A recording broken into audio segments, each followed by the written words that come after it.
Favourite serials இனி டிவிக்கு முன்பே சன் நெக்ஸ்ட் ஆப்ல ஜாலியா எல்லாருக்கும் முன்னாடியே பாருங்க. இப்பவே சன் நெக்ஸ்ட் ஆப்பை டவுன்லோட் பண்ணி சப்ஸ்கிரைப் பண்ணுங்க. நீங்க என்ன காரணம் சொன்னாலும் என் மனசு முழுசா ஏத்துக்க மாட்டேங்குதுக்கா. அவங்கள பத்தி என்ன உங்களுக்கு முழுசா தெரியலக்கா. அப்படி தெரிஞ்சிருந்தா நீங்க இப்படி பண்ணிருக்க மாட்டீங்க. நான் அவங்க கூட அவங்க வீட்லயே அவ்வளவு நாள் வாழ்ந்திருக்கேன். என்னையே அவங்க அவ்வளவு படாத பாடுபடுத்துவாங்க. நிம்மதியாவே வாழ விட்டதில்ல. என்னையே ஏத்துக்காதவங்க என் குழந்தைய மட்டும் எப்படிக்கா ஏத்துக்குவாங்க? எப்படி நல்லபடியா பாத்துப்பாங்க?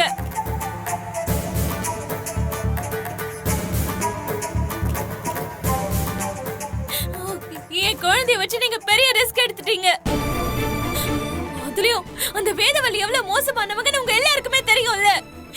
அப்படி இருந்தோம் என் குழந்தைய அவங்க கிட்ட போய் விட்டுட்டு வந்திருக்கீங்க. என் குழந்தை அவங்க கிட்ட இருக்கிறான்னா அவன் ஆபத்துல இருக்கிறான்னு அர்த்தம். அது தெரிஞ்சோ என்னால எப்படிக்கா நிம்மதியா இருக்க முடியும்? தேவி, என்ன எனக்கு என்ன அவங்கள பத்தி தெரியாதா? ஆனா விக்னேஷ் இருக்கிற வரைக்கும் குழந்தைக்கு எந்த ஆபத்தும் வராதுன்னு நான் நம்புறேன். அப்படி வந்துட்டா என்னக்கா பண்ணுவீங்க?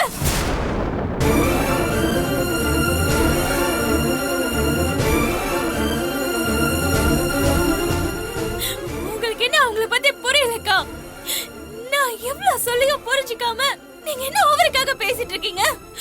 ஆனா ஒண்ணு மட்டும் சொல்றேன்க்கா, என் குழந்தைக்கு மட்டும் ஏதாச்சும் ஆச்சுன்னா அதுக்கு முழு காரணமும் நீங்களா தான் இருப்பீங்க.